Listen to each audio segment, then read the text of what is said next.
Bike మీద వెళ్తున్నప్పుడు helmet పెట్టుకోండి, కారులో వెళ్తున్నప్పుడు సీట్ బెల్ట్ ధరించండి అనే మాటలు మనకు పరిచయమే. కానీ వీటిని మనలో ఎంతమంది పాటిస్తారంటే సమాధానం చెప్పడం కష్టం. సరైన రక్షణ చర్యలు తీసుకోకుండా వాహనాల్ని నడుపుతున్నప్పుడు అనుకోకుండా ఏదైనా ప్రమాదం జరిగితే తలకు తీవ్రమైన గాయాలవుతుంటాయి. మన శరీరంలో మిగిలిన భాగాలకు గాయాలు కావడం వేరు, తలకు గాయాలు కావడం వేరు. కీలకమైన తలకు దెబ్బలు తగిలి గాయాలైనప్పుడు సకాలంలో సరైన వైద్యం అందకపోతే ఏకంగా ప్రాణాలకే ముప్పు ముంచుకొస్తుంది. తలకు తగిలే దెబ్బలు, గాయాల విషయంలో మనకు ఎలాంటి అవగాహన అవసరమో డాక్టర్ని అడిగి ఇప్పుడు తెలుసుకుందాం.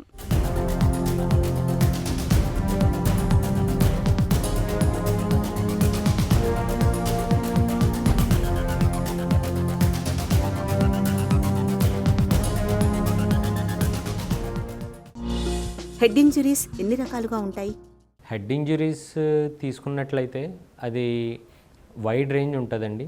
బయట ఉండే స్కాల్ప్ దగ్గర నుంచి లోపల ఉండే బ్రెయిన్ వరకు, మధ్యలో బోన్ కావచ్చు, బోన్ కింద డ్యూరా కావచ్చు, డ్యూరా బయట, డ్యూరా లోపల, అండ్ లోపల ఉండే బ్రెయిన్ ప్యారంకైమాకి, ఇన్ని రకాలుగా హెడ్ ఇంజురీస్ అనేవి చాలా వెరైటీస్ ఉంటాయండి.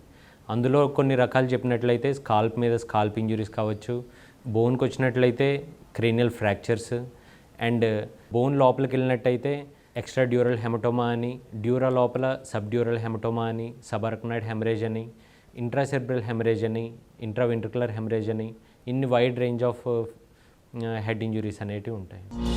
తలకు జరిగే ప్రమాదాలకు ఎలాంటి కారణాలను చెప్పుకోవచ్చు? హెడ్ ఇంజురీస్ గల కారణాలు చాలా ఉంటాయండి.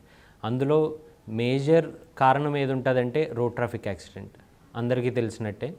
అండ్ హెడ్ ఇంజురీస్ ఒక 100 జరిగినాయి అంటే నార్మల్గా సెన్సస్ ప్రకారం అందులో 60% రోడ్ ట్రాఫిక్ యాక్సిడెంట్స్ వల్ల అవుతాయి.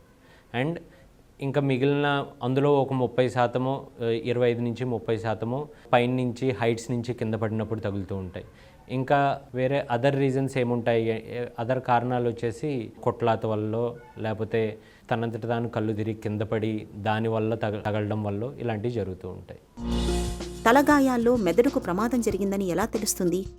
హెడ్ ఇంజురీస్లో బ్రెయిన్కి ఇంజూర్ అయ్యిందా లేదా అనేది ఎలా తెలుస్తుంది అంటే, ఎప్పుడైతే బ్రెయిన్ ఇంజూర్ అవుతుందో పేషెంట్కి స్పృహ కోల్పోవడం కానీ, డిఫరెంట్గా బిహేవ్ చేయడం కానీ, లేదా ఫిట్స్ రావడం వల్ల కానీ, లేదా వాంతులు అవడం కానీ, తలనొప్పి అని చెప్పడం ద్వారా కానీ, లేదా కాళ్ళు చేతుల్లో ఏమైనా వీక్నెస్ వచ్చినా కానీ, దీని ద్వారా ముక్కులోంచి చెవులోంచి రక్తం ఏమైనా వస్తున్నా కానీ, వీటి ద్వారా హెడ్ ఇంజురీస్ని సస్పెక్ట్ చేస్తాం, బ్రెయిన్కి ఇంజూర్ అయ్యిందా లేదా అని. తలకు తగిలిన గాయాల తీవ్రతను ఎలా నిర్ధారించుకుంటారు? ఏదైనా హెడ్ ఇంజురీ పేషెంట్ హాస్పిటల్కి వచ్చిన తర్వాత పేషెంట్ రెస్పాన్స్ బట్టి అది ఎంత సివియర్గా అయ్యిందనేది తెలుస్తుంది. పేషెంట్ రెస్పాన్స్ ఎలాగంటే దానికి గ్లాస్కోకోమా స్కేల్ అని అంటారు. దాని జీసీఎస్ స్కోర్ ద్వారా ఆ స్కోర్ ఎంత ఉంది అనే దాన్ని బట్టి పేషెంట్ రెస్పాన్స్ బట్టి ఆ స్కోర్ అనేది క్యాలిక్యులేట్ చేయడం జరుగుతుంది. ఆ స్కోర్ ఎంత ఉంది అనే దాన్ని బట్టి సివియారిటీ అనేది మెన్షన్ చేయడం జరుగుతుంది. ఇంకొంతమందిలో ఏంటంటే హెడ్ ఇంజురీ సివియర్గా ఉంటుంది కానీ పేషెంట్ జీసీఎస్ స్కోర్ అనేది బెటర్గా ఉంటుంది. కానీ ఆ పేషెంట్స్లో ఏంటంటే మనం సిటీ స్కాన్ చేసిన తర్వాత సిటీలో బ్రెయిన్కి గల ఇంజురీ ఎంత తీవ్రంగా ఉంది అనే దాన్ని బట్టి సివియారిటీ అనేది మనం మెన్షన్ చేయడం జరుగుతుంది. ఓన్లీ జీసీఎస్ మీద కాకుండా ఒకవేళ పేషెంట్లో జీసీఎస్ బాగానే ఉంది కానీ సిటీ బ్రెయిన్లో ఇంజురీ అనేది సివియర్గా ఉంది అని అంటే కనుక ఆ patient at any point of time patient response down అయ్యే ఛాన్స్ ఉంటుంది. సో అలాంటి కేసెస్ కూడా సివియర్ హెడ్ ఇంజురీ కింద తీసుకుంటాం. తలకు గాయాలైనప్పుడు ఎలాంటి జాగ్రత్తలు తీసుకోవాలి? హెడ్ ఇంజురీ జరిగిన వెంటనే అంటే కొంతమంది హెడ్ ఇంజురీ జరిగిన తర్వాత పేషెంట్ రెస్పాన్స్ బాగానే ఉంది కదా అని నెగ్లెక్ట్ చేస్తారు. And within the 1 hour వాళ్ళ ఇంటికి వెళ్ళిన తర్వాత పేషెంట్ అన్కాన్షియస్ అయిపోయి పేషెంట్ సీరియస్ అవ్వడం జరుగుతుంది. అందుకని ఏంటంటే ఏ హెడ్ ఇంజురీ అయినా లోపల సివియర్ స్టేట్లో ఇంజురీ జరిగినా కానీ పేషెంట్స్ రెస్పాన్స్ బట్టి అన్ని కేసెస్ని సివియరా మైల్డ్ అనేది చెప్పలేం. పేషెంట్ సివియర్ హెడ్ ఇంజురీ ఉన్న వాళ్ళలో కూడా పేషెంట్ రెస్పాన్స్ అనేది గుడ్గా ఉండి కొంచెం బెటర్ రెస్పాన్స్ ఉండి with in short period of time patient response సడన్గా డౌన్ అయిపోయే ఛాన్సెస్ ఉంటాయి. అలాంటి యాక్సిడెంట్ ఏమైనా జరిగినా కానీ తలకేమైనా ఇంజురీ జరిగినా కానీ పేషెంట్కి ఎయిదర్ తలనొప్పి ఉన్నా, ముక్కులోంచి చెవిలోంచి రక్తం వస్తున్నా, పేషెంట్కి ఏదో 1 నిమిషమో 2 నిమిషాల్లో కళ్ళు తిరిగినట్టు అనిపించినా, లేదా పేషెంట్ డిఫరెంట్గా బిహేవ్ చేస్తున్నా, వాంతులు అవుతున్నా, తలనొప్పి అని చెప్తున్నా, ఈ పేషెంట్స్కి ఈ సిమ్టమ్స్ని ఏంటంటే నెగ్లెక్ట్ చేయకుండా వెంటనే హాస్పిటల్కి రీచ్ అయ్యి కావాల్సిన ఇన్వెస్టిగేషన్స్, సిటీ బ్రెయిన్ అలాంటివి ఎంత త్వరగా వీలైతే అంత త్వరగా చేయించుకుంటే అవి రూల్ అవుట్ చేసుకుని మనం దానికి తగ్గట్టు ట్రీట్ చేయొచ్చు. దాన్ని నిర్లక్ష్యం చేయడం ద్వారా పేషెంట్కి సీరియస్నెస్ పెరిగే ఛాన్స్ ఉంటుంది. తలగాయాలకు చికిత్స ఎలా ఉంటుంది? హెడ్ ఇంజురీస్కి ఎలాంటి చికిత్సలు ఉంటాయంటే, ఇప్పుడు హెడ్ ఇంజురీస్లో ఇప్పుడు స్కాల్ప్కి ఒకటే ఇంజురీ అయింది, స్కిన్కి మాత్రమే ఇంజురీ అయిందంటే దాన్ని సూచర్స్ చేయడం జరుగుతుంది.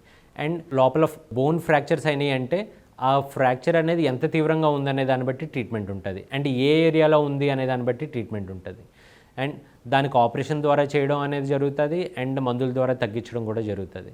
అండ్ అదే లోపల హెమటోమా ఫామ్ అయింది, అది చిన్న చిన్న హెమటోమాలు, దానివల్ల బ్రెయిన్ మీద ప్రెషర్ ఏం పడట్లేదు, ఇంట్రాక్రేనియల్ ప్రెషర్ ఏం పెరగట్లేదు, పేషెంట్ రెస్పాన్స్ బాగానే ఉంది అంటే కనుక మందుల ద్వారా తగ్గించే అవకాశం ఉంటుంది. కానీ ఏదర్ పేషెంట్ రెస్పాన్స్ తక్కువ ఉన్నా, హెమటోమా సైజ్ ఎక్కువ ఉండి పేషెంట్ రెస్పాన్స్ బాగానే ఉన్నా కానీ ఆపరేషన్ చేయడం అనేది జరుగుతుంది. తలకు గాయాలైన వ్యక్తిలో దీర్ఘకాలంలో ఎలాంటి దుష్ఫలితాలు కనిపించవచ్చు? హెడ్ ఇంజరీస్ పేషెంట్స్లో లాంగ్ టర్మ్ ఎఫెక్ట్స్ అనేటివి ఎలా ఉంటాయి అంటే, ఏదర్ బిహేవియరల్ ప్రాబ్లమ్స్ కావచ్చు, ఏ ఏరియా ఆఫ్ బ్రెయిన్ ఇంజూరీ అయింది అనే దాన్ని బట్టి పేషెంట్స్కి లాంగ్ టర్మ్ ఎఫెక్ట్స్ ఉంటాయి. బ్రెయిన్లో ముందు భాగం అనేది ఏదైతే ఉంటుందో అది బిహేవియర్కి సంబంధించి ఉంటుంది. సో ఫర్ ఎగ్జాంపుల్ ఆ ఏరియాలో ఇంజురీ అయితే పేషెంట్స్కి లాంగ్ టర్మ్లో ఎలా ఉంటుందంటే, పేషెంట్కి బిహేవియరల్ చేంజెస్ కావచ్చు, మెమరీ ప్రాబ్లమ్స్ కావచ్చు, ఇలాంటివి జరుగుతాయి. అండ్ సైడ్ ఉండే ఏరియా ఉంటుంది టెంపోరల్ లోబ్ అని, అక్కడ ఇంజురీ అయితే ఏంటంటే పేషెంట్కి మాటకి ఇబ్బంది అయ్యే అవకాశం ఉంటుంది, మెమరీకి ఇబ్బంది అయ్యే అవకాశం ఉంటుంది. అలాగా వెనక భాగంలో ఉండే ఏరియాలో ఇంజురీ జరిగితే ఎలా ఉంటుందంటే పేషెంట్కి చూపు ఎఫెక్ట్ అయ్యే ఛాన్సెస్ ఉంటాయి.